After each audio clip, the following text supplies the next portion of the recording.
सभी के विकास, Gaurav Kumar, VK B, Ravi, Bajrangi, Aaradhya Shukla, Ram Mahadev, नमस्कार, गुड मॉर्निंग, जय हिंद, जय भारत, जो भी आप लिख रहे हैं, दिनेश कुमार, लोकेश कटारे। अच्छा, आज हम शुरू कर रहे हैं काइनेमेटिक्स, है ना, मैकेनिक्स वाला पार्ट शुरू कर देंगे हम। काइनेमेटिक्स गति की क्लास में शुरू करेंगे और अभी टॉपिक का नाम जो है कुछ देर में अपडेट भी हो जाएगा, तो उसकी टेंशन लेने की जरूरत नहीं है। तो हमने मैसेज डाल दिया है, तो टॉपिक का नाम भी चेंज कर देंगे। तो हम एक चैप्टर स्टार्ट करें काइनेमेटिक्स, यहीं से फिर आगे न्यूटन के नियम पर जाएंगे, गुरुत्वाकर्षण, ग्रेविटी पढ़ेंगे, लिफ्ट पढ़ेंगे, सर्कुलर मोशन, ये पूरा जो पूरा मैकेनिक्स वाला पार्ट जो है अभी स्टार्ट हो रहा है। ठीक है, तो सबसे गुड मॉर्निंग हमने ले लिया भाई, बजरंगी प्रसाद कह रहे हैं, सब ओके है बजरंगी?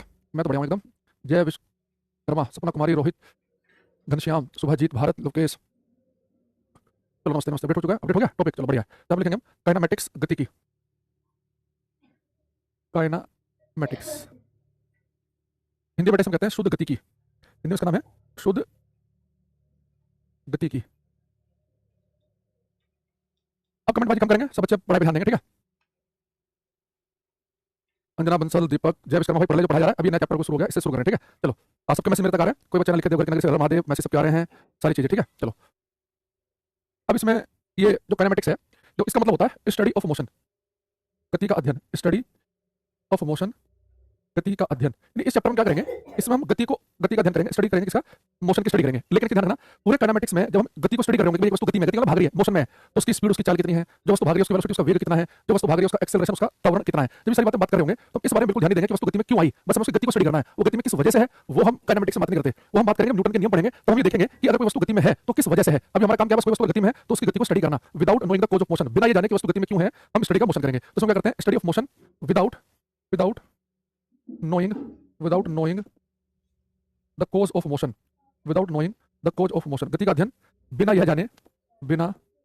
यह जाने कि वस्तु गति में क्यों है। तो हिंदी में सवाल समझिए, काइनेमेटिक्स हम चैप्टर स्टार्ट कर रहे हैं। इस चैप्टर का मतलब क्या है, काइनेमेटिक्स शब्द का मतलब होता है कि हमें जब गति की स्टडी करनी होती है, गति का अध्ययन करना होता है, बस हम इस बात पर ध्यान नहीं देते कि वस्तु गति में क्यों थी, बस हम वो गति में है उससे मतलब है, गति में तो कितनी स्पीड से भाग रही है, कितनी वेलोसिटी है, कितना दूरी तय कर ली उसने, डिस्टेंस क्या है, डिस्प्लेसमेंट विस्थापन क्या है, हम सारी बातें स्टडी करेंगे। लेकिन वो वस्तु गति में क्यों आई, ठीक है, इस बारे में हमारा इंटरेस्ट नहीं होगा, इस इंटरेस्ट को हम शो करेंगे आगे चल के। अब जैसे मैंने कहा कि यहाँ पे हम काइनेमेटिक्स में स्टडी करेंगे गति की, मोशन की, तो पहले हमें ये पता चाहिए कि गति का मतलब क्या है। तो हम पहले दो चीजें क्लास में समझेंगे, रेस्ट एंड मोशन, विराम अवस्था और गति। तो हम दो चीज समझने वाले हैं, पहले रेस्ट, विराम अवस्था, और फिर गति, इनकी डेफिनेशन देखते हैं। आपको सर रेस्ट विराम अवस्था जो है ये सबको पता है। रेस्ट का मतलब होता है, विराम अवस्था का मतलब होता है कि अगर किसी वस्तु की स्थिति, किसी वस्तु की पोजीशन अगर समय के साथ ना बदल रही हो। आपने घर का बेड देखो, अभी सोफा देखो, घर के अंदर आपको कोई भी चीज रखी हुई है, इनकी पोजीशन समय के साथ नहीं बदल रही। आपके घर का बेड जो है हो सकता है कि पिछले 4 महीने से वहीं पर हो, यानी कि वो रेस्ट पर है, विराम अवस्था में है, तो समय लगातार आगे बढ़ रहा हो, लेकिन वस्तु की स्थिति, उसकी पोजीशन ना बदले, तो कहेंगे वस्तु रेस्ट पर है। ऐसे ही अगर कोई वस्तु की पोजीशन समय के साथ बदल रही हो, जैसे बाहर खड़े हो जाओ, कोई बाइक वाला जा रहा है गली में, अभी यहाँ पर है, 1 सेकंड के बाद यहाँ पर, तो उसकी पोजीशन लगातार बदल रही है, तो कहेंगे वस्तु गति में है। तो रेस्ट क्या होता है, यदि किसी वस्तु की स्थिति समय के साथ ना बदले तो वस्तु क्या कहलाती है, विराम अवस्था में कहलाएगी, रेस्ट पर कहलाएगी, ठीक है। लेकिन आप ध्यान रखना, जब मैं कह रहा हूं कि ये वस्तु मैंने देखी हमारे घर में बेड रखा हुआ है, इस बेड की पोजीशन समय के साथ नहीं बदल रही, बेड वहीं कहीं पड़ा 4 महीने से, तो मैं कहूंगा ये बेड रेस्ट पर है, विराम अवस्था में मेरे लिए। तो किसी ऑब्जर्वर, यानी कि जो ऑब्जर्व कर रहा दिख रहा है, किसी ऑब्जर्वर, किसी प्रेक्षक के सापेक्ष अगर वस्तु की स्थिति ना बदले तो उस व्यक्ति के लिए वस्तु किस पे कहलाएगी, रेस्ट पर। मैंने किसी वस्तु को देखा, उसकी पोजीशन समय के साथ बदल रही है, तो वस्तु मेरे लिए गति में कहलाएगी। तो सिंपल सी बात है कि रेस्ट क्या होता है, if the position if the position if the position of an object is not changing with time with respect to an observer, then this object is said to be in a state of rest for this observer। Hindi में लिखेंगे, यदि किसी वस्तु की स्थिति, यदि किसी वस्तु की स्थिति किसी प्रेक्षक यानी कि ऑब्जर्वर, किसी प्रेक्षक के सापेक्ष समय के साथ न बदल रही हो तो वस्तु उस प्रेक्षक के लिए विराम अवस्था में कहलाती है। अब इस बात को दोबारा समझते हैं, जो मैंने सामने लिखी, मैंने लिखा कि if the position of an object, यदि किसी वस्तु की स्थिति is not changing with time, किसी वस्तु की स्थिति समय के साथ नहीं बदल रही, यानी कि वस्तु जहां थी वहीं पड़ी हुई है, समय के साथ स्थिति नहीं बदल रही, with respect to an observer, यानी कि ऑब्जर्व कर रहा है, मान लो कि मैं हूं, मैंने देखा कि कंप्यूटर जो है पिछले 6 महीने से ही रखा हुआ है, तो इस कंप्यूटर की पोजीशन समय के साथ नहीं बदल रही, तो कंप्यूटर मेरे लिए रेस्ट पर है, मेरे लिए विराम अवस्था में है। तो मैंने लिखा कि then this object is said to be in state of rest for this observer, यदि किसी वस्तु की स्थिति किसी प्रेक्षक के सापेक्ष समय के साथ न बदल रही हो तो वस्तु उस प्रेक्षक के सापेक्ष विराम अवस्था में कहलाती है। तो समय के साथ पोजीशन नहीं बदल रही तो वस्तु रेस्ट पर, विराम अवस्था में है। बहुत बेसिक डेफिनेशन है, बस यहां पर मैंने एक शब्द जोड़ा, इसका हम आगे यूज करेंगे अभी कि किसी प्रेक्षक, किसी ऑब्जर्वर के सापेक्ष। जब भी मैं कहूंगा कि वस्तु रेस्ट पर, विराम अवस्था में है, तो मुझे बताना पड़ेगा किसके लिए, ये वस्तु रेस्ट पर, विराम अवस्था में मेरे लिए, ये वस्तु की पोजीशन मुझे बदलती दिखाई नहीं दे रही। लेकिन अगर मैं एक शब्द जोड़ दूं कि अगर पोजीशन समय के साथ बदल रही हो तो वस्तु गति में कहलाएगी, तो गति की अगर मैं यहां पर डेफिनेशन बनाऊं, गति के लिए अगर मैं यहां पर गति की डेफिनेशन बनाऊं तो बस मुझे यहां पे एक सब चेंज करना पड़ेगा, कि समय के साथ पोजीशन बदलना।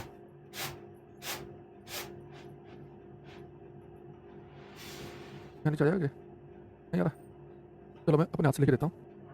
देखो अगर आप लिख रहे हैं मोशन गति, ये अगले वाले पेज में लिख देता हूँ मैं, मोशन गति। If the position, same language में लिख रहा हूँ, बस एक शब्द हटाऊंगा। If the position of an object is changing, if the position of an object is changing with time. बस देखो पहली बार क्या लिखा था मैंने, if the position of an object is not को मैंने हटा दिया। If the position of an object is changing with time with respect to an observer, with respect to an observer, then with respect to an observer, then this object is said to be in a state of motion, in a state of motion for this observer, Hindi में लिखेंगे, यदि किसी वस्तु की स्थिति, यदि किसी वस्तु की स्थिति किसी प्रेक्षक के सापेक्ष समय के साथ बदल रही हो तो वह वस्तु उस प्रेक्षक, यदि किसी वस्तु की स्थिति किसी प्रेक्षक के सापेक्ष समय के साथ बदल रही हो तो वह वस्तु उस प्रेक्षक यानी ऑब्जर्वर के लिए गति में कहलाती है। अब आपको कितनी कहानी आपने क्यों लिखवाई? आप सिंपल ये कह देते हैं कि भाई अगर वस्तु की स्थिति नहीं बदल रही तो वस्तु रेस्ट पर है, वस्तु की स्थिति बदल रही है तो वस्तु गति में है ना, मोशन में है। आप इतना क्यों लिखवा रहे हो कि किसी वस्तु की स्थिति नहीं बदल रही किसी ऑब्जर्वर के लिए तो उस ऑब्जर्वर के लिए रेस्ट पर है, किसी वस्तु की स्थिति समय के साथ बदल रही है किसी ऑब्जर्वर के लिए तो वस्तु गति में, उस ऑब्जर्वर के लिए। इतना कहने की जरूरत नहीं थी, सीधा कह देते कि वस्तु की पोजीशन बदल रही है तो गति में, नहीं बदल रही तो रेस्ट में है। तो इतना मैं क्यों कहना पड़ा, इतनी कहानी मुझे आपको सुनानी पड़ी। मैं क्वेश्चन आपको दिखाता हूँ, फिर आप समझोगे कि कहानी इतनी हमें क्यों बतानी पड़ी। एक क्वेश्चन अभी हम डिस्कस करेंगे। ये जब क्वेश्चन आया पेपर में तो लाइन से बहुत सारे बच्चों ने जो है गलत कर दिया।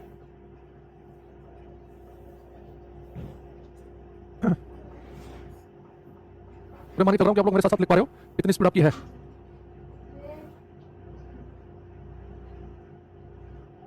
ये क्वेश्चन ट्राई करेंगे, सब बच्चे ट्राई करेंगे। जो मैंने आपको अभी 10-15 मिनट खराब किए हैं ये करो। 8 बजे क्लास स्टार्ट हुआ भाई, कब से होगा और क्या? इसलिए लिखा कि कौन सा कथन सही है, विच स्टेटमेंट इज करेक्ट। आपको बताना कि कौन सा स्टेटमेंट जो है इसमें करेक्ट है, ये आपको बताना है। तो हमारे पास में 4 ऑप्शन है। The earth moves and the sun is rest, पृथ्वी गति करती है और सूर्य विराम में। एक स्टेटमेंट ये है। एक कह रहा कि सूर्य गति करता है और पृथ्वी विराम में है। एक कह रहा कि सूर्य पृथ्वी के सापेक्ष गति करता है, पृथ्वी सूर्य के सापेक्ष गति करती है। एक कह रहा पृथ्वी और सूर्य दोनों विराम अवस्था में है। नेक्स्ट क्लास आज से स्टार्ट हुआ 8 बजे से, ठीक है? करो ये। विश्वजीत त्रिपाठी जी का सही है, सुमित पंडित ने गलत आंसर दे दिया है। बेटा देखो अभी मैंने आपसे बताया कि कोई वस्तु जो है ना रेस्ट या विराम अवस्था में जो है ना, यहाँ पर ध्यान समझना, ना तो कोई वस्तु रेस्ट पे होती है विराम अवस्था में, ना कोई गति में होती है। डिपेंड करता है कि कोई वस्तु रेस्ट पे है, कोई वस्तु रेस्ट पे सबके लिए रेस्ट पे नहीं होती, कोई वस्तु गति में तो सबके लिए गति में नहीं होती, कोई वस्तु रेस्ट पे है या मोशन में है, ये डिपेंड करता है कि देख कौन रहा है। अगर कोई वस्तु मुझे रुकी हुई दिख रही है तो इसका ये मतलब नहीं कि आप सबको भी रुकी हुई दिखे। अगर मुझे कोई वस्तु चलते हुए दिख रही है तो इसका मतलब नहीं कि आपको भी चलते हुए दिखे। रेस्ट और मोशन डिपेंड करता है देखने वाले पे, ऑब्जर्वर पे। आपको ये समझ में आया क्या कहना चाह रहे हो? मैं एक एग्जांपल देता हूं, फिर इस क्वेश्चन पे आऊंगा। मैं जानबूझ के मैंने हटाया भी है। मान लो कि मैं ट्रेन में बैठा हूं और मेरे सामने एक व्यक्ति बैठा हुआ है ट्रेन में, हम दोनों पेपर पढ़ रहे हैं, न्यूज़पेपर, वो भी न्यूज़पेपर पढ़ रहा है, मैं भी पढ़ रहा हूं। अभी ट्रेन चल रही है, अब मैं जो बैठा हूं यहाँ पर और मेरे सामने भाई साहब जो बैठे न्यूज़पेपर पढ़ रहे हैं, तो मुझे क्या लग रहा है कि रेस्ट पर, विराम अवस्था में, अपनी सीट पर पिछले आधे घंटे से बैठे हैं। और भाई साहब को क्या लग रहा होगा कि ये भाई साहब रेस्ट पर हैं। हम दोनों विराम अवस्था में एक दूसरे के लिए, क्योंकि ना वो हटे अपनी चेयर से ना बैठा हूं और ट्रेन चल रही है, हम दोनों एक दूसरे के रेस्ट पर हैं। लेकिन जो व्यक्ति बाहर खड़ा है ट्रेन के, उसने क्या देखा कि ये दोनों व्यक्ति अखबार पढ़ रहे, पहले यहाँ पर थे, अब यहाँ चले गए, अब यहाँ चले गए, गायब हो गए, दिख रहे हैं। तो जो व्यक्ति ट्रेन के बाहर है उसे हम दोनों मोशन में गति में लग रहे हैं, लेकिन हम जो ट्रेन के अंदर हैं, हम एक दूसरे को लग रहा है कि रेस्ट पर है, रुके हुए हैं। तो कोई वस्तु रेस्ट पर है या मोशन में है वो ऑब्जर्वर पर डिपेंड करता है। तो ट्रेन के अंदर अगर मैं बैठा हूं तो ट्रेन के अंदर का हर एक व्यक्ति मुझे रेस्ट पर लगेगा कि सारे अपनी चेयर पर बैठे हुए हैं, लेकिन जो ट्रेन के बाहर से देख रहा है उसे लग रहा है कि मोशन में है। मैं ट्रेन के अंदर बैठा हूं, मुझे लगता है कि सारे पेड़ भाग रहे हैं, मुझे सारे पेड़ मोशन में लगते हैं कि सारे के सारे पेड़ में से दूर भाग रहे हैं। लेकिन जो व्यक्ति उस पेड़ के नीचे खाट बिछा के लेटा हुआ है उसे पेड़ रेस्ट पर लग रहा है कि 6 साल से पेड़ यहीं पर है। तो कोई वस्तु रुकी हुई है, चल रही है, ये सारा क्या डिपेंड करता है कि ऑब्जर्वर कौन है। तो जो व्यक्ति उस पेड़ के नीचे है उसके लिए विराम अवस्था में है, जो चलती हुई ट्रेन से पेड़ को देख रहा है उसके लिए पेड़ मोशन में गति में है। ऐसे हम ट्रेन के अंदर हैं, हम सब एक दूसरे के लिए रेस्ट पर हैं, लेकिन जब हम जो मैं ट्रेन के बाहर से देख रहा हूं उसके लिए गति में है। तो कोई वस्तु रेस्ट पे गति में ऑब्जर्वर पर डिपेंड करता है। तो इसका आंसर है ऑप्शन सही कि सूर्य पृथ्वी के सापेक्ष गति करता है। हम पृथ्वी पर बैठ कर देखते हैं, हमें लगता है कि सूर्य मोशन में है, सुबह यहाँ है, पूर्व में, दोपहर को यहाँ है, सर के ऊपर, पश्चिम में, शाम को, तो हमारे सूर्य मोशन में है। लेकिन हम सूर्य के ऊपर बैठ कर देखेंगे तो हमें लगेगा धरती सूर्य के चक्कर काट रही है, तो धरती मोशन में है। तो सही क्या है, कंप्लीट आंसर क्या है कि सूर्य पृथ्वी के सापेक्ष गति करता है, पृथ्वी सूर्य के सापेक्ष गति करती है। The sun moves with respect to earth and the earth moves with respect to sun. ये कंप्लीट आंसर है। बस समझ आ रही है? ये बच्चा कह रहा है हम सच में ट्रेन में बैठे हैं। देखो अभी बजरंग ट्रेन में बैठा हुआ है, अगर ये बाहर देखेगा इसे लग रहा होगा कि सारे पेड़ भाग रहे हैं। ये गलत स्टेटमेंट नहीं है। बजरंग ये कह दे कि मेरे लिए सारे पेड़ मोशन में कोई असर नहीं है, वैसे दिख रहे सारे पेड़ भागते हैं उसके लिए पेड़ मोशन में। हां, अब जो बाहर खड़ा है वो कहेगा मेरे लिए रेस्ट पर है। तो जो चीज एक व्यक्ति के लिए रुकी हुई है वो दूसरे के लिए चलती हुई हो सकती है। तो रेस्ट और मोशन जो है ना ये बेटा एब्सोल्यूट नहीं होते। एब्सोल्यूट समझ रहे हो? एब्सोल्यूट निरपेक्ष नहीं है। एब्सोल्यूट का मतलब सबके लिए जैसे हो, ये रिलेटिव नहीं है। ये रिलेटिव कॉन्सेप्ट है कि मैं देख रहा हूं कि आप देख रहे हो। ये इसे मैं बड़ा एग्जांपल देता हूं आपको, शायद आपको ज्यादा समझ आए। एक तो समझो कि मान लो मैं हूं, मेरा नाम है अंकुर वशिष्ठ, तो मेरा नाम एब्सोल्यूट है, पूरी ब्रह्मांड के लिए मेरा नाम अंकुर है। इस क्लास में लाला मीना से कोई पूछे, गौरव से पूछे, सुमित से पूछे, सुरुचि से, विकास से, बजरंगी से कि भाई इस व्यक्ति का नाम क्या है, सब कहेंगे अंकुर अंकुर अंकुर अंकुर। आप मेरे घर में आ जाओ, मेरे पिताजी से पूछो तो भी क्या कहेंगे कि भाई इसका नाम अंकुर है। मेरे किसी रिश्तेदार से पूछो, मेरा नाम अंकुर बताएगा। मेरा नाम एब्सोल्यूट है सबके लिए अंकुर, लेकिन मेरा जो रिश्ता है वो एब्सोल्यूट नहीं है। मैं खड़ा हूं कहीं पे, एक छोटा बच्चा आया, उसने पापा कैसे हो, मान लो मेरी बेटी आई वो मुझे पापा कह रही है। अब थोड़ी देर मेरे पिताजी आ गए, वो कहेंगे बेटा कैसे हो। यानी एक बच्चा मुझे पिताजी कह रहा है, एक व्यक्ति मुझे बेटा कह रहा है, मेरा भाई आ गया मुझे भाई कहेगा, कोई बच्चा मुझे फूफा कह रहा है, कोई मौसा कह रहा है, कोई मामा कह रहा है, कोई चाचा कह रहा है, कोई ताऊ कह रहा है। वो देखने वाला डिपेंड कर रहा है कि जब मेरे बहन के बच्चे मुझे देखेंगे तो मामा दिख रहा है, मामा खड़े हैं। मेरे भाई के बच्चे देखेंगे, अच्छा ताऊ जी खड़े हैं। मेरे पिताजी देखेंगे, अच्छा बेटा खड़ा है। मेरी बेटी देखेगी, अच्छा पिताजी खड़े हैं। तो देखने वाले डिपेंड करता है परिस्थिति। वही व्यक्ति किसी का मामा है तो किसी का फूफा है, किसी का जीजा तो किसी का साला, है, किसी का पति है, किसी का बेटा है, तो देखने वाले पर डिपेंड करता है रिश्ता। ऐसे रेस्ट और मोशन जो है ना, ये सबके लिए सेम नहीं होते। रेस्ट और मोशन डिपेंड करता है ऑब्जर्वर पर, देखने वाले पर। तो आप धरती के ऊपर बैठ कर देखेंगे तो सूर्य गति में लगेगा, सूर्य के ऊपर बैठ कर देखेंगे तो धरती गति करते हुए दिखेगी। तो सन मोशन में अर्थ के रेस्पेक्ट में और अर्थ मोशन में सूर्य के रेस्पेक्ट में। लेकिन अगर मान लो कि ये लाइन यहाँ पे परसेंट ना होती, जो मैंने क्वेश्चन देखा था, मान लो कि परसेंट लाइन ना होती, ये वाली, कि भाई कौन सी स्टेटमेंट सही है, और ये नहीं लिखा होता कि सूर्य पृथ्वी के रेस्पेक्ट में गति करता है और धरती सूर्य के रेस्पेक्ट में गति करती है, कंप्लीट लिख दिया उसने। जो ऑप्शन बनना चाहिए था एग्जैक्ट वही ऑप्शन बनाया कि सूर्य पृथ्वी के सापेक्ष गति करता है और पृथ्वी सूर्य के सापेक्ष। अगर ऑप्शन ना होता तो फिर हम इससे काम चला सकते थे कि अर्थ मूव करती है, सन रेस्ट पर है, क्योंकि नॉर्मली हम जब बात करते हैं ना कि धरती घूमती है तो हम सूर्य के रेस्पेक्ट में बात कर रहे होते हैं कि सूर्य के रेस्पेक्ट में, तो हम ऐसे काम चला सकते थे। लेकिन जब मुझे पूरी डिटेल सी ऑप्शन से मिल गई कि पृथ्वी सूर्य के सापेक्ष गति करती है और पृथ्वी सूर्य के सापेक्ष और सूर्य पृथ्वी के सापेक्ष, तो फिर कंप्लीट आंसर सी है। ये क्वेश्चन आया पेपर में एक बार, बहुत सारे बच्चों ने चैलेंज कर दिया, इसका आंसर एक नहीं माना है, ठीक है, तो इसका जो हमारे पास आंसर बनेगा वो बनेगा सी। अब आपने क्या चीज़ देखी कि रेस्ट और मोशन जो है ये एब्सोल्यूट चीज़ नहीं है, सबके लिए सेम नहीं होती, ये डिपेंड करती है कि देख कौन रहा है, ये रिलेटिव चीज़ें हैं। वही चीज़ मुझे रुकी दिख रही है वो किसी और को चलते हुए दिख सकती है। क्या लिखूंगा मैं, rest and motion, rest and motion are not absolute concept, they are relative concept.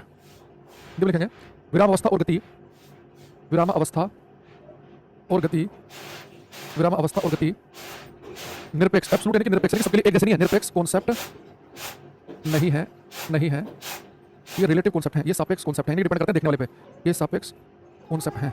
तो निरपेक्ष और सापेक्ष का मतलब आपको समझ में आया? निरपेक्ष का मतलब सबके लिए एक जैसा हो, जैसे कि मेरा नाम सबके लिए एक जैसा, पूरे ब्रह्मांड के लिए अंकुर। लेकिन सापेक्ष कॉन्सेप्ट होता है जो देखने वाले पे डिपेंड करेगा, जैसे कि मेरा रिश्ता, कि मैं किसी का भाई हूं कि बेटा हूं कि पिता हूं, वो डिपेंड करेगा देखने वाले पर। ठीक, तो इतनी जो हमने कहानी आपको सुनाई है ये एक क्वेश्चन के लिए सुनाई गई, ठीक है। हम एक बच्चा कह रहा है कि मार्केट में आपको बुक मिल जाएगी क्या? मैंने आपको पहले बताया कि मेरी जो बुक है वो ऑनलाइन अवेलेबल है, ये आपको अमेजन या फ्लिपकार्ट से मिलेगी। बस कुछ नहीं करना, अमेजन या फ्लिपकार्ट पर लिखना है physics final destination, physics final destination, बस ये लिख देना। हिंदी वाला वर्जन भी है, इंग्लिश वाला भी ध्यान से खरीदना, हिंदी वाला इंग्लिश वाला खरीद ले, इंग्लिश वाला हिंदी वाला, इसमें लिखा होता है कि हिंदी है इंग्लिश दोनों अवेलेबल है, तो ध्यान से लेना, ठीक है। तो जो इंग्लिश वाला है वो थोड़ा सा ब्लू से कलर में है, पर्पल से कलर में है ना, ये थोड़ा कुछ रेडी सा कलर, नीला सा लाल सा जैसा, वो दिखा मिल जाएगा, उसमें इंग्लिश लिखा हुआ है, ठीक है। चलो अब थोड़ा सा आगे बढ़ते हैं। अब थोड़ा सा इसमें कुछ एक दो ग्राफ पूछूंगा आपसे और इनका आंसर ध्यान से देना है।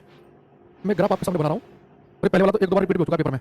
ये एक्स वाई लिखा मैंने यहाँ पे, लिखा मैं यहाँ पे टाइम समय, और यहाँ पे लिखा मैं पोजीशन स्थिति, यानी कि समझने वाले समझ होंगे इस समय के साथ, यानी 10 बजे 11 12 1 2 समय के साथ किसी वस्तु की पोजीशन कैसे बदलती है उसका ग्राफ मैं आपके साथ बना रहा हूँ, ठीक है। अब समय के साथ पोजीशन, अब यहाँ पे देखना, सबसे पहले बच्चों को नहीं पता हो ध्यान रखना कि जो मैं आपके सामने ग्राफ बना रहा हूँ ना, अगर कोई आपसे पूछे इस ग्राफ को पोजीशन टाइम ग्राफ कहें या टाइम पोजीशन कहें, तो याद रखना जो चीज वाई एक्सिस पे लिखी होती है उससे पहले पढ़ते हैं तो इसमें पढ़ेंगे पोजीशन टाइम ग्राफ ना कि टाइम पोजीशन। तो सही तरीका कैसे पढ़ने का, पोजीशन टाइम ग्राफ, जो चीज वाई एक्सिस पे उससे पहले बोलना है, एक्स वाले को बाद में। हिंदी वालों के लिए सब पढ़ेंगे स्थिति समय ग्राफ, यानी किसी वस्तु की स्थिति समय के साथ कैसे बदल रही है उस बात को हम क्लास में समझेंगे। तो मैं पोजीशन टाइम ग्राफ आपके सामने बना रहा हूँ, ये ग्राफ ये मैंने आपके सामने बनाया, आप मुझे बताएंगे कि इस ग्राफ को देखकर आपको क्या पता चल रहा है, ये ग्राफ आपको क्या जानकारी दे रहा है, बताओ। जो भी ऐसा आपने पढ़ाई की है उसके आधार पर ये ग्राफ आपको क्या बता रहा है। अरे किसी बच्चे क्लास में लास्ट क्लास नहीं दिख रही है ना, एक तो कमेंट वाली बार मत करो, मैं पढ़ लिया आपका कमेंट, वो मिल जाएगा, बोल देंगे, ठीक है। अभी जो यहाँ से पढ़ा रहे टॉपिक यहाँ से स्टार्ट हुआ है और टाइम से पढ़ा रहा हूँ क्लास में, एक चीज लाइन लगा दी क्लास में, 500 कमेंट कर लिए हैं।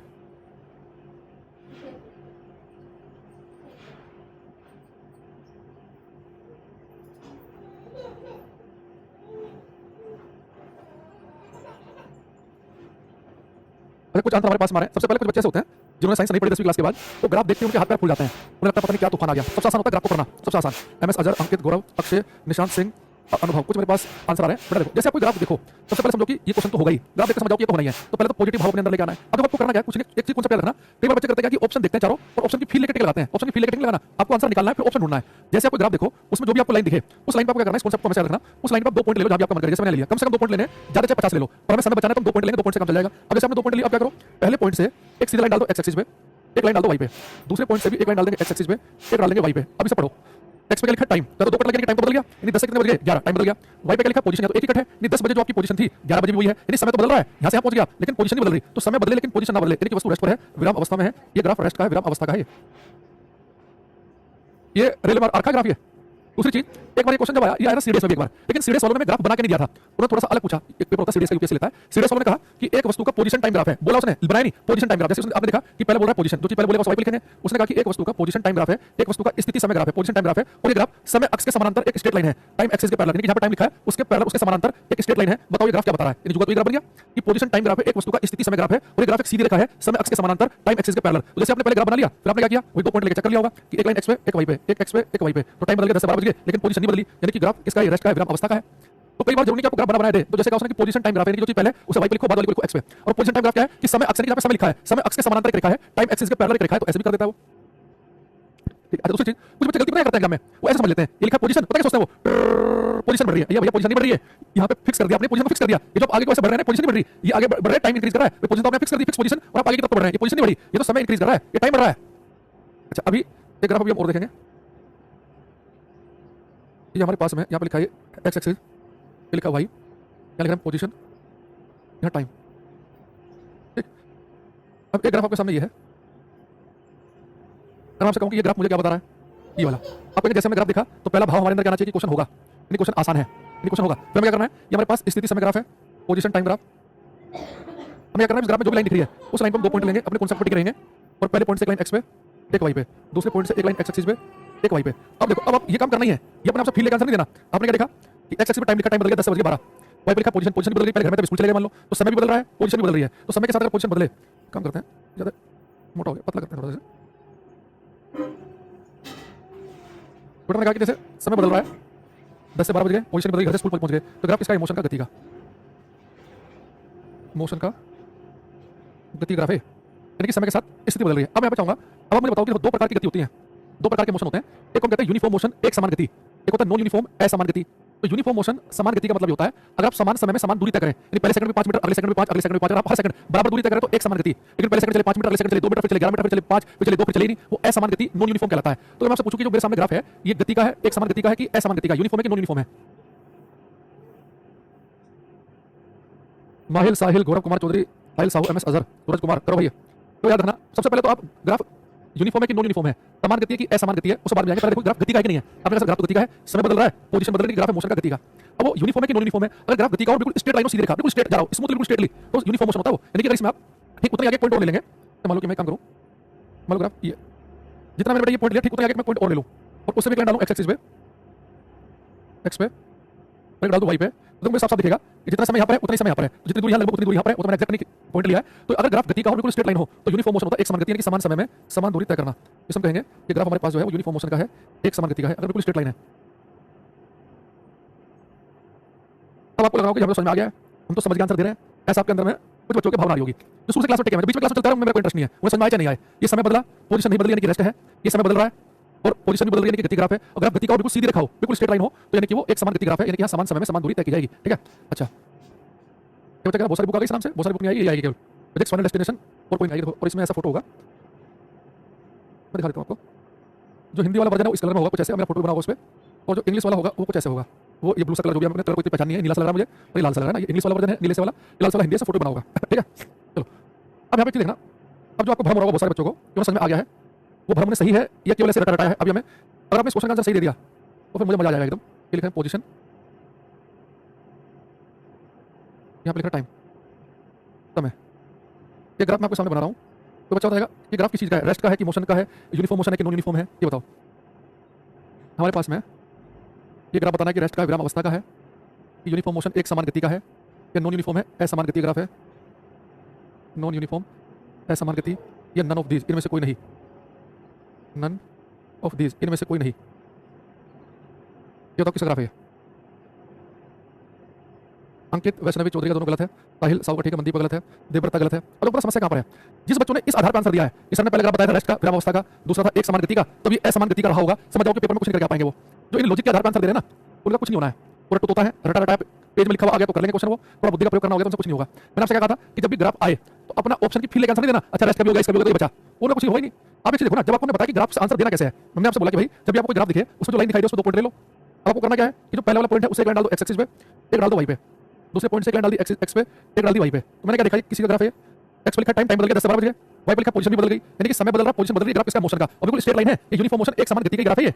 बस हो क्या रहा है, पहले वाले केस में आपकी शुरुआत की पोजीशन थी वो यहाँ से स्टार्ट कर रही थी इस वाले ग्राफ में, मान लो कि आपने यहाँ पे स्टार्ट किया अपने घर से, अपने घर से आप एक समान गति से भाग रहे हैं, बस यहाँ पे शुरुआत की पोजीशन घर ना होकर मान लो कि स्कूल है, आप अपने स्कूल से एक समान गति से चल रहे हैं, ये भी यूनिफॉर्म मोशन का ही है। अगर मैं इस ग्राफ को यहाँ से यहाँ स्टार्ट कर दूँ, ऐसे कर दूँ, ये सारे यूनिफॉर्म मोशन के ग्राफ है, बस हमें फर्क है कि जो शुरुआत की पोजीशन के बाद मान लो कि आप घर से एक समान गति चल रहे हैं, या स्कूल चल रहे हैं, या मामा घर से एक समान गति चल रहे हैं, या हॉस्पिटल चल रहे हैं, ये सारे के सारे ग्राफ जो है यूनिफॉर्म मोशन के एक समान गति के हैं।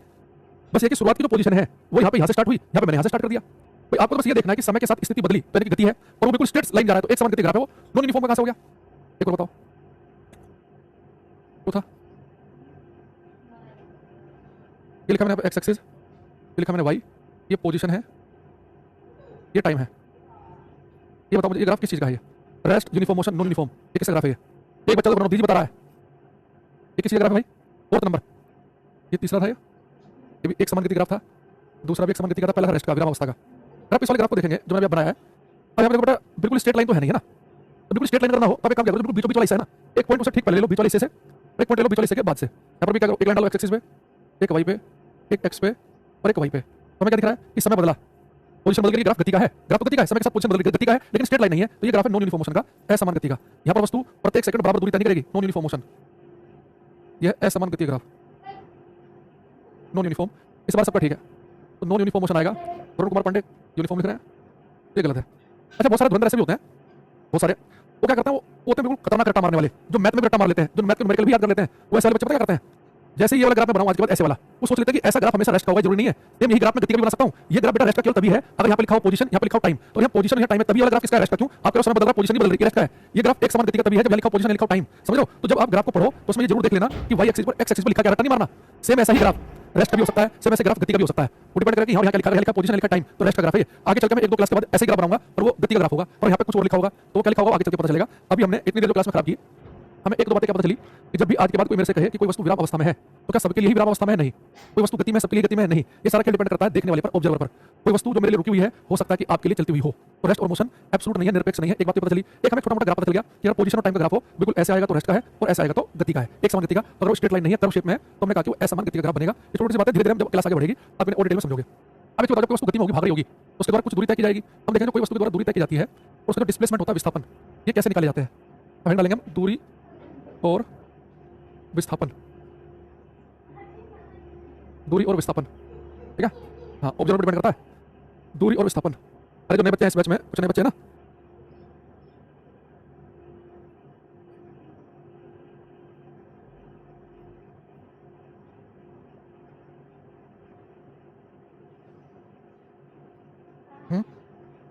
हाँ देखो, दूरी विस्थापन के लिए मेरे पास कुछ बहुत ही आसान से कुछ एग्जांपल होते हैं क्लास के लिए, उन्हें आप देखना, आप समझ जाओगे, बाकी बच्चे भी समझ जाते हैं। जैसे कि जब पूछूंगा तो बताना, अभी केवल सामने देखना। ये ए है, ये पॉइंट बी, ये सी, ए से बी तक जो है 6 मीटर है, बी से सी तक है 8 मीटर। ये बेटा मान लो कि पॉइंट पी है, ये क्यू है, पी से क्यू तक है 20 मीटर और क्यू से पी वापस आ गए। थर्ड एग्जांपल जो है, ये हम गए ए से बी तक 60 मीटर, इसी लाइन पर वापस आ रहे हैं, ठीक इसी लाइन पर वापस आएंगे, इसी लाइन पर, बस मैं थोड़ा अलग से दिखा रहा हूँ। इसी लाइन पर वापस आ गए, पॉइंट सी तक ये 90 मीटर है, ठीक। अब मैं ट्राई करते हैं। सबसे पहले एग्जांपल नंबर 1, मान लो कि मैं ए से बी तक गया 6 मीटर, बी से सी तक गया 8 मीटर। अगर मैं आपसे पूछूं कि भाई बताओ मेरे द्वारा चली गई दूरी कितनी है, डिस्टेंस, तो डिस्टेंस जो है इसे मैं आगे से लिखूंगा डी से, तो बार बार मैं पूरा दूरी लिखूंगा, स्मॉल डी की दूरी। आपको सर दूरी निकालेंगे तो पहले बताओ दूरी होती क्या है ना। देखो, तो दूरी होती क्या है, दूरी कुछ नहीं, जब आपको डिस्टेंस दूरी निकालनी है ना, बस आप रास्ते की लंबाई को जोड़ते चलो, जो भी आप रास्ते पे चल रहे हो उसकी लंबाई को जोड़ते चलो, दूरी आ जाएगी। जैसे आप ए से बी तक गए, बी से सी तक, तो रास्ते की लंबाई जोड़ दो, तो ए से बी तक कितना है 6 मीटर, बी से सी तक कितना है 8 मीटर, कितना 14 मीटर आ गया। ये दूरी निकालना बच्चे काम है, एक छोटू सा बच्चा भी दूरी निकाल सकता है कि ए से बी तक 6, बी से सी तक 8, तो टोटल बन गया 14 मीटर की दूरी। लेकिन जैसे मुझे डिस्प्लेसमेंट विस्थापन निकालना होगा, सारा खेल होता है डिस्प्लेसमेंट में, डिस्प्लेसमेंट विस्थापन से लिखते हैं ऐसे। आज आगे से मैं विस्थापन लिखूंगा ऐसे, दूरी के लिए डी, विस्थापन के लिए डिस्प्लेसमेंट के लिए एस। जब आपको विस्थापन निकालना है ना, आपको इस बात पर ध्यान देना ही नहीं है कि आप किस रास्ते को फॉलो कर रहे हो, किसे नहीं। विस्थापन निकालते समय इनिशियल पॉइंट देखो क्या ये है, और देखो कि आप जहां से चले फाइनली कहां पहुंच गए, बीच में क्या हो रहा है, बीच के नाम कहानी से आपको कोई मतलब नहीं है। जब आपको विस्थापन निकालना है, शुरुआत कहां से की, ए से, फाइनली कहां पहुंच गए, विस्थापित होकर पहुंच गए सी पर। तो इस इनिशियल और फाइनल पॉइंट को आप एक स्ट्रेट लाइन से जोड़ दो, जो स्ट्रेट लाइन की लंबाई आएगी, यही हमारा डिस्प्लेसमेंट विस्थापन है।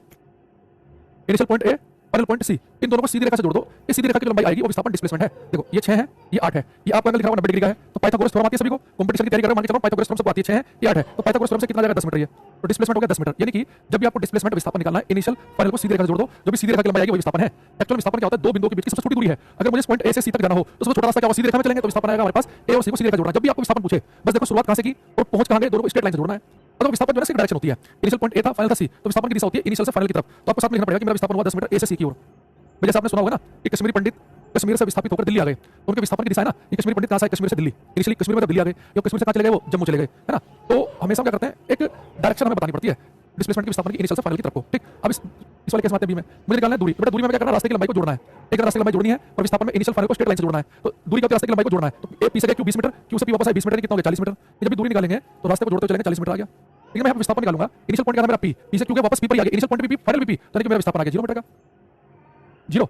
डिस्प्लेसमेंट याद रखना, जहां से आपने स्टार्ट किया, अगर पूरे ब्रह्मांड का चक्कर लगाकर भी वहीं पर आ जाओ, इनिशियल भी वही, फाइनल भी होता, विस्थापित हुए नहीं। पहले भी कश्मीर में थे, अभी भी कश्मीर में विस्थापित हुए हैं, मैं जो लोग अभी कश्मीर में रह रहे हैं उनका विस्थापन को पूछ रहे 0 है, क्योंकि ये 20 साल पहले भी रह रहे थे, आज भी रह रहे, विस्थापित हुए नहीं है। तो विस्थापन जो होता है, डिस्प्लेसमेंट जो होता है, वो इनिशियल फाइनल सेम ही हो तो 0 आएगा। अब आप कहेंगे सर ये 0 आएगा, डायरेक्शन क्या लिखें, 0 मीटर लिख लो, initial P final P, 0 metre P2P लिख लो, दूसरा तरीका तो ये 0 मीटर P2P। अब यहाँ पर आ जाओ, इस केस में दूरी निकालेंगे, दूरी होती है रास्ते की लंबाई को जोड़ना, ए से बी तक कितना 60 मीटर, और बी से सी तक 90 मीटर, तो आगे 150 मीटर का। और विस्थापन कैसे निकालेंगे? इनिशियल क्या है ए से बी गया, फाइनल कहाँ गया सी पे, फाइनल पॉइंट क्या है सी। बेटा इसी लाइन पे वापस आए कि ये सेमी पॉइंट है, तो मेरा विस्थापन है ये। तो टोटल 90 में से 30 गया तो कितना आएगा? 90 में 60 आएगा 30 मीटर, और डायरेक्शन क्या आएगी? ए से सी की ओर। इनिशियल से फाइनल होता है डिस्प्लेसमेंट ए टू सी, तो दूरी आई 150, विस्थापन आया 30 मीटर ए से सी की ओर। ये तो मैंने बहुत जनरल से केस बताया समझाने के लिए कि जब आप दूरी निकालोगे रास्ते की लंबाई जोड़नी है, जैसे 6 और 8 14, 20 गए 20 आए 40, यहाँ पे 60 गए 90 वापस आए 150, तो दूरी निकालना तो आसान है, सीधे जोड़ते चलो। विस्थापन में बस ये देखना कि शुरुआत में कहाँ थे, फाइनल कहाँ है, सीधे लाइन जोड़ी 10 मीटर आ गया। शुरुआत में कहाँ थे, फाइनल कहाँ पर, दोनों सेम पॉइंट है 0 आ गया। शुरुआत में कहाँ थे ए पर, फाइनल कहाँ गए सी पर, तो इनकी टोटल 90 में 60 गया 30 मीटर आ गया। अब विस्थापन की डायरेक्शन होती है इनिशियल से फाइनल। अब वो पेपर में ये नहीं आते सीधी सीधी लाइन वाले क्वेश्चन, पेपर में जो आता है वो आता है नॉर्मली सर्कल वाला केस। अब यहाँ से आपका टेस्ट शुरू है, मेरे पास एक सर्कल है, इसकी त्रिज्या है, सेंटर है ओ, रेडियस है आर। तो मैं आपसे कहूँ कि एक व्यक्ति इस सर्कल के इस बिंदु ए से चलना शुरू करता है और पूरे सर्कल पे घूमकर बिंदु ए पर वापस आ गया, तो हम कहेंगे एक राउंड पूरा हो गया। ए से चला घूमकर ए पर आ गया तो एक राउंड हो गया पूरा, ठीक है, एक राउंड पूरा हो गया। अब यहाँ पे देखना, मैं आपसे पूछूं कि find total distance and displacement after 5 complete round. लिखेंगे 5 पूर्ण चक्रों के बाद कुल चली गई दूरी और विस्थापन। 5 पूर्ण चक्रों के बाद कुल चली गई दूरी और विस्थापन। 5 कंप्लीट चक्रों के बाद कुल चली गई दूरी और विस्थापन आपको बताना है। एक डिस्प्लेसमेंट बन गया। चल पहले पाइथागोरस थ्योरम पढ़ जाना, ठीक है, तो क्लास में जाना, पाइथागोरस थ्योरम पढ़ो, पहले का डिस्प्लेसमेंट आ जाएगा समझ में। यूट्यूब से देखना डिस्प्लेसमेंट क्या होती है। जिन बच्चों को डिस्प्लेसमेंट नहीं आ रहा, पहले वाले केस में पाइथागोरस थ्योरम नहीं पता, वैसे भी कुछ होना नहीं बेटा पेपर में।